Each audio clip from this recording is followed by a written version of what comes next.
Viewers, welcome to my channel Tania's kitchen. তোমরা সবাই কেমন আছো? আশা করি তোমরা সবাই ভালো আছো। আমি তোমাদের কাছে একটা নতুন রেসিপি নিয়ে চলে আসলাম। আজকে আমি করছি হলো লাউ চিংড়ি। তাহলে তোমরা এই রেসিপিটি দেখতে থাকো। এখানে আমি লাউটি সেদ্ধ করে নিলাম। এখানে মশলা নিলাম হলো কাশ্মীরি লঙ্কা, জিরে, দুটো তেজপাতা, 5 ফোড়ন, 3টে শুকনো লঙ্কা, নুন, হলুদ আর সামান্য পরিমাণে চিনি। এখানে নিলাম আমি ধনেপাতা, 2টো কাঁচা লঙ্কা আর চিংড়ি মাছ। গরম কড়াইতে আমি অল্প পরিমাণে সর্ষের তেল দিলাম।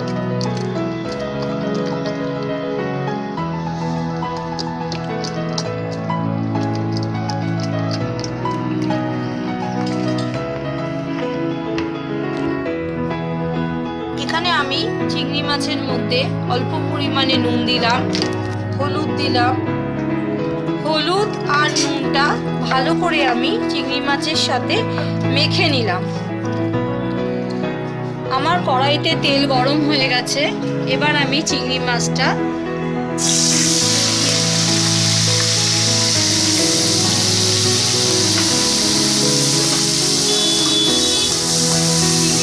নাড়িয়ে নিলাম।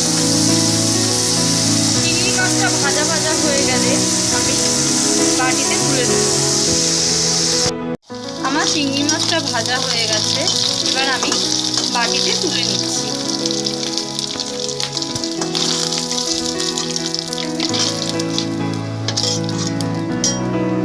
আমি আবার অল্প পরিমাণে একটু আবার কড়াইতে তেল দিলাম। ফোড়নে দিলাম 2টো তেজপাতা, 5 ফোড়ন, 3টে শুকনো লঙ্কা দিয়ে একটু ভেজে নিলাম।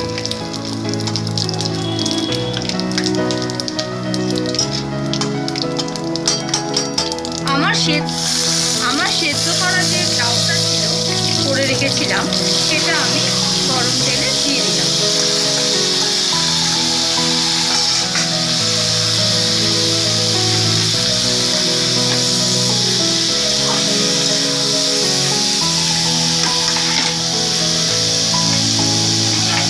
কাঁচা লঙ্কা ছিল, তো কাঁচা লঙ্কা দিয়ে দিলাম। এখানে 1 চামচ হলুদ ছিল, হলুদ দিলাম। নুন দিলাম, কাশ্মীরি লঙ্কা দিলাম, জিরের গুঁড়ো দিলাম। দিয়ে সমস্ত মশলাটা একটু নাড়িয়ে দিলাম।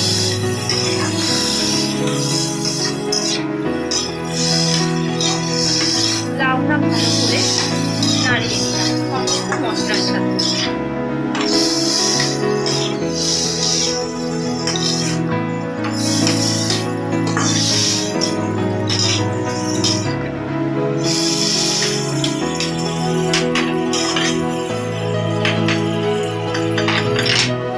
ভালো করে লাউটা নাড়ানোর পর আমি ভাজা চিংড়ি মাছ রাখা ছিল, সেটা আমি দিয়ে দিলাম।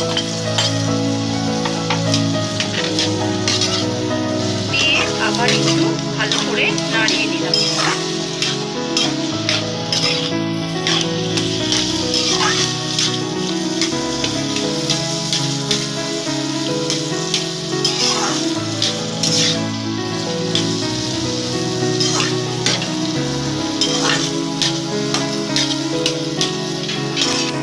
আপনারা সবাই এরকমভাবে এই রেসিপিটি বাড়িতে রান্না করে খাবেন, দেখবেন সবারই ভালো লাগবে। নামানোর আগে আমি অল্প চিনি দিয়ে দিলাম। দিয়ে আবার এটা আমি নাড়িয়ে দিলাম।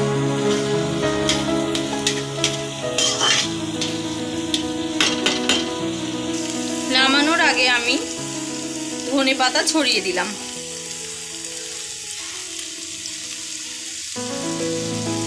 দিয়ে আবার অল্প নাড়িয়ে নিলাম।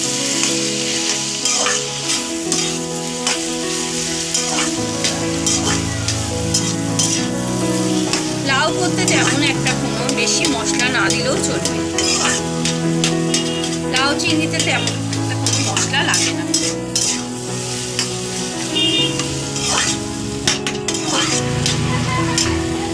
আমি এটা এবার আমার হয়ে গেছে, আমি নামিয়ে দিলাম।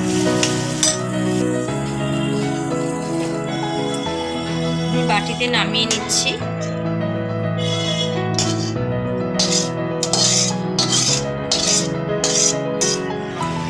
তাহলে বন্ধুরা, তোমাদের যদি এই রেসিপিটা ভালো লেগে থাকে তাহলে তোমরা লাইক, কমেন্ট, শেয়ার, সাবস্ক্রাইব করতে ভুলো না। তোমাদের কাছে আমি নিত্য নতুন রেসিপি নিয়ে আবার চলে আসবো। তাহলে আজকে এই পর্যন্ত।